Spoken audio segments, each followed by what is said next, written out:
Buenos días, senador. Muchas gracias por la invitación. Por su intermedio también le agradezco a todos los senadores presentes por el emplazamiento y por la posibilidad de poder pronunciarnos sobre este proyecto de ley actualmente en trámite. Nosotros somos una federación que agrupa 14 asociaciones de funcionarios de 11 servicios dependientes del Ministerio de Hacienda y también de la Contraloría General de la República. Y como tal, representamos una base superior a los 9.000 funcionarios que se desempeñan en estas instituciones. Quisiéramos que tal vez la instancia en la cual nos han hecho este emplazamiento hubiese sido otra, tal vez en una instancia en donde se propugnara o se impulsara el desarrollo o el perfeccionamiento de los derechos y las condiciones de trabajo de los funcionarios públicos. Lamentablemente la instancia es distinta y tenemos que hacer frente eventualmente a planteamientos que buscan degradarlos. En tal sentido, nosotros siempre consideramos como FTH que la fortaleza de un gobierno y también de un país no se demuestra solamente por su riqueza, por sus logros, por la prosperidad que puede traer, sino la forma en cómo trata a sus administrados, dentro de los cuales, por cierto, se incluyen los funcionarios públicos.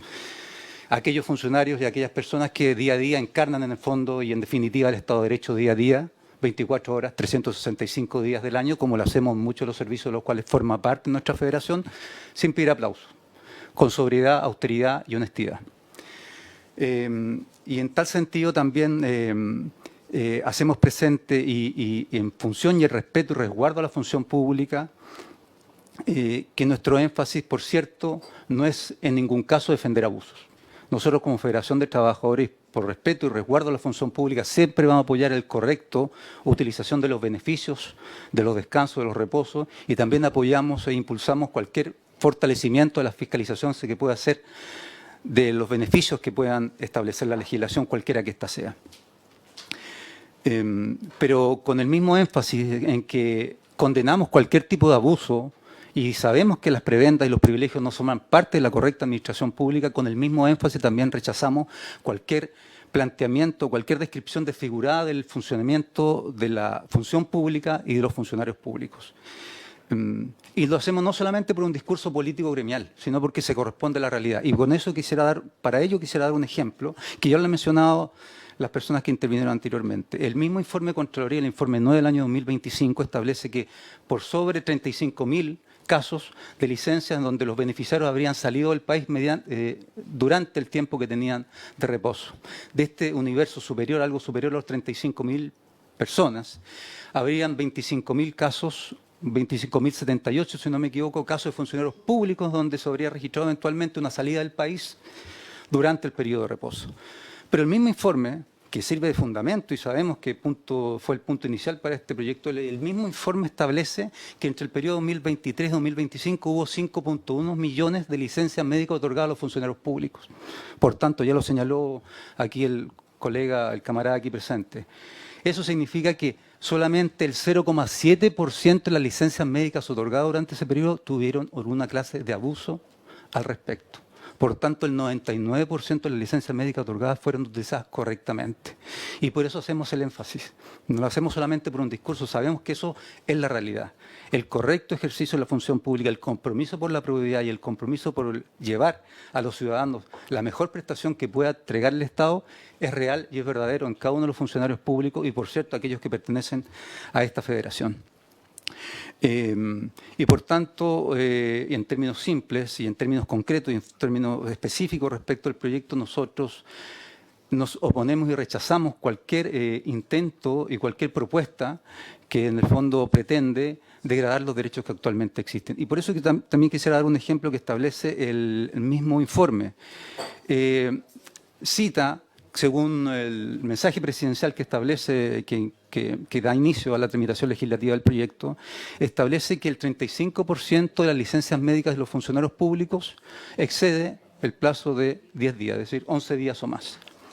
No obstante, en el ámbito privado, las licencias que superan los 10 días supera el 59% de los funcionarios en el ámbito privado.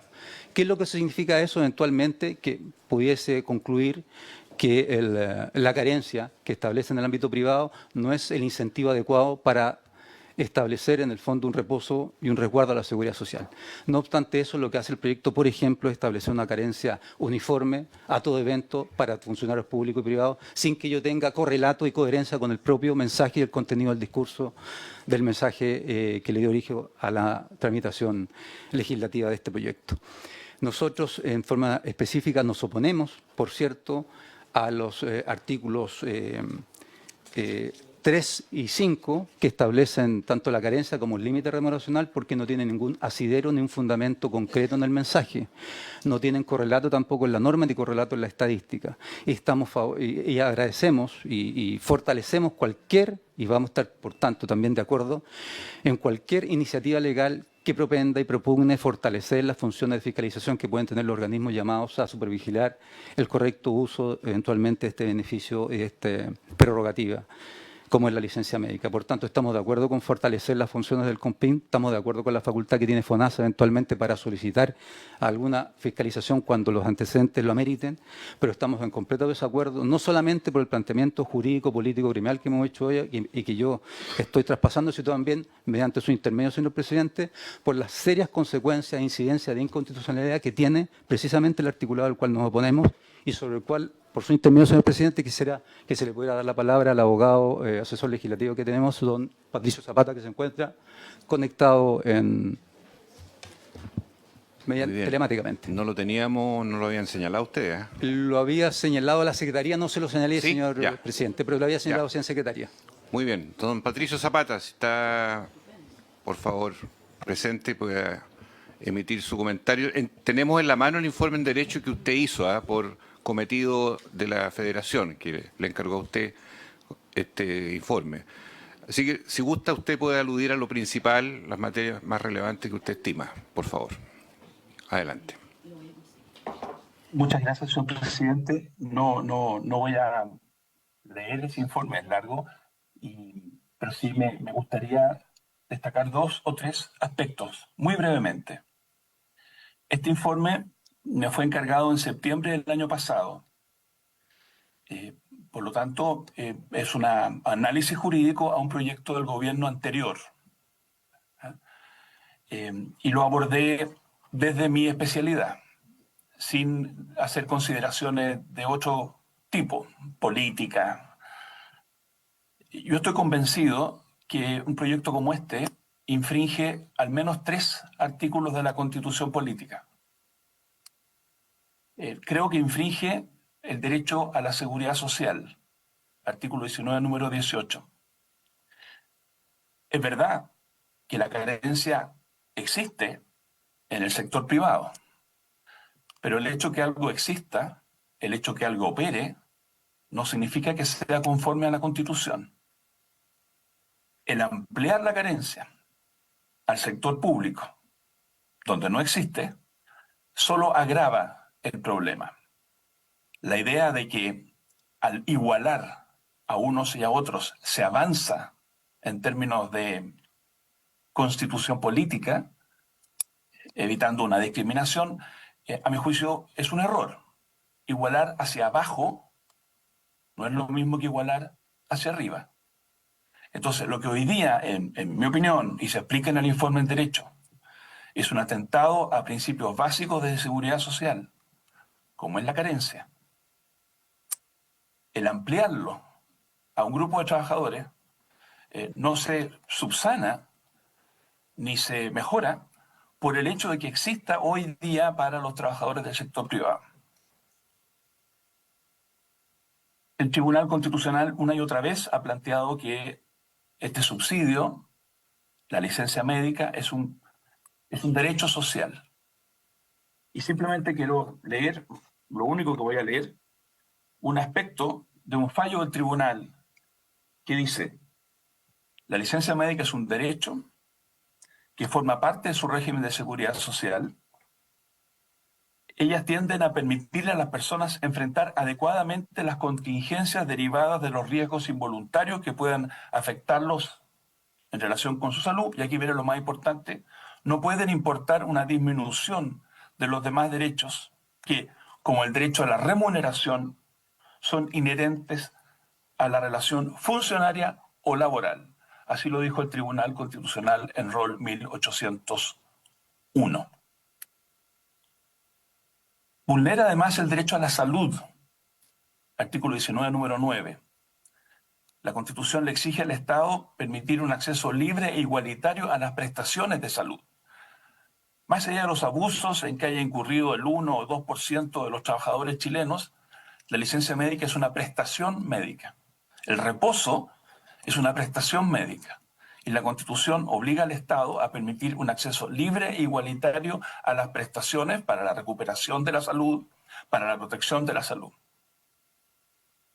La idea de la carencia pareciera ser un traslado al campo de lo humano de aquella idea propia de los seguros, del deducible. Es trasladar, por razones de eficiencia, para inducir o incentivar conductas más cautelosas, precavidas, responsables, es trasladar la lógica del deducible en un seguro de automóviles a la lógica del trabajo humano. Como yo quiero que las personas se cuiden, que sean precavidas, yo les estoy dando una señal. Si usted se enferma, usted va a sufrir un perjuicio. En este caso, 2 días menos de remuneración. 2 días menos de remuneración si usted se enferma. ¿Cuál es la lógica subyacente? Si usted hace lo que corresponde, se va a enfermar menos y usted no va a sufrir este perjuicio. Yo parto desconfiando. Incoherente absolutamente con la lógica del derecho a la salud. Y en tercer lugar, vulnera además el derecho a la libertad de trabajo con justa remuneración.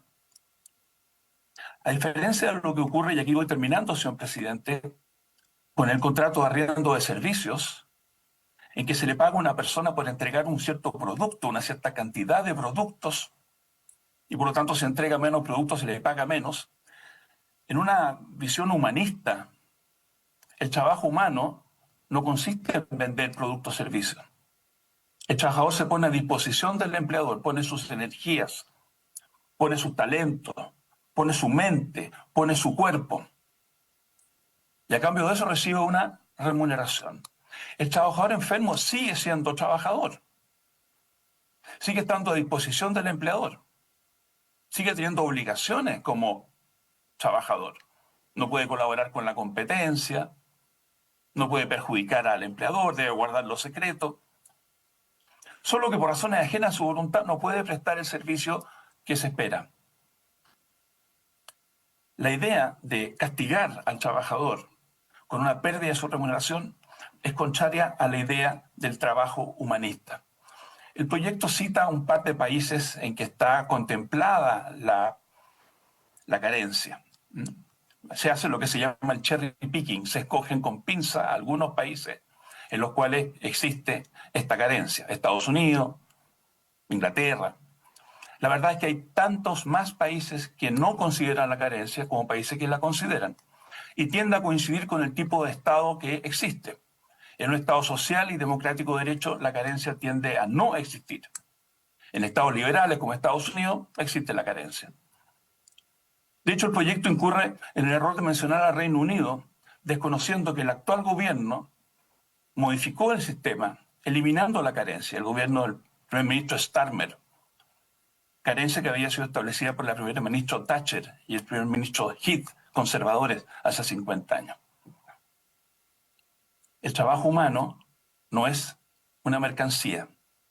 Trasladar al trabajo humano la lógica de los deducibles, en la línea de alinear incentivos, como lo dice el proyecto en su texto introductorio, la idea de alinear incentivos para generar ahorros, en la lógica del utilitarismo, el mayor beneficio para la mayor cantidad, desconoce la noción de derechos fundamentales basados en la dignidad. Y no porque existan algunos canitrot en nuestro país, que los hay, que abusan de las instituciones, me parece que la ley pueda desconocer el carácter humanista y digno del trabajo humano. Este es un informe que yo preparé, repito, hace 6 meses. Estoy profundamente convencido de cada una de las cosas que afirmo en la jurisprudencia y en la doctrina. Me sorprendió que el gobierno anterior lo patrocinara. Me sorprendió, me pareció incoherente, por ejemplo, con la reforma al régimen de pensiones que buscaba eliminar lo que se conoce como la brecha entre los activos y los pasivos. Bueno, este proyecto genera una brecha entre los sanos y los enfermos. La persona que está de vacaciones sigue siendo trabajador. La persona que descansa el domingo sigue siendo un trabajador y recibe su sueldo en sus vacaciones y en el descanso dominical. La persona que está enferma tiene derecho a su justa compensación. Si nos preocupa que haya fraude, hay muchas maneras de atacar eso, como este mismo Parlamento ha hecho en el pasado respecto a las licencias falsas de médicos inescrupulosos, la falta de comportamiento adecuado, el abuso, los viajes. Pero, repito, desde la lógica de la seguridad social, de la salud y del derecho al trabajo, el proyecto contradice la Constitución política, contradice doctrinas del Tribunal Constitucional y, bajo el pretexto de igualar, nivela hacia abajo. Por lo tanto, tampoco se salva el proyecto desde el punto de vista de la no discriminación.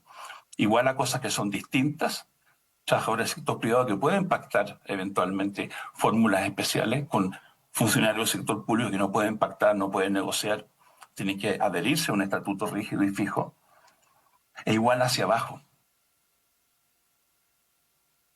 Señor presidente, le agradezco esos minutos y repito, el informe está a disposición por si es de interés de los señores miembros de esta comisión. Muchas gracias. Gracias a usted, abogado Zapata. Y me permito, como se ha instalado una duda de carácter jurídico, me permito sugerirle a la comisión, si lo tiene bien, ya que me hace ver la Secretaría que existe el artículo propio del reglamento, para que pidamos que en una sesión la Comisión de Constitución, Legislación y Justicia, en una sesión se pronuncie sobre algunos aspectos de constitucionalidad que aquí se han esbozado y que parecen complejos. ¿Le parece? Bien, vamos a pedir en la sala una sesión de Constitución para ver ese aspecto, la constitucionalidad del proyecto, ya que se ha planteado aquí una duda razonable. Bien.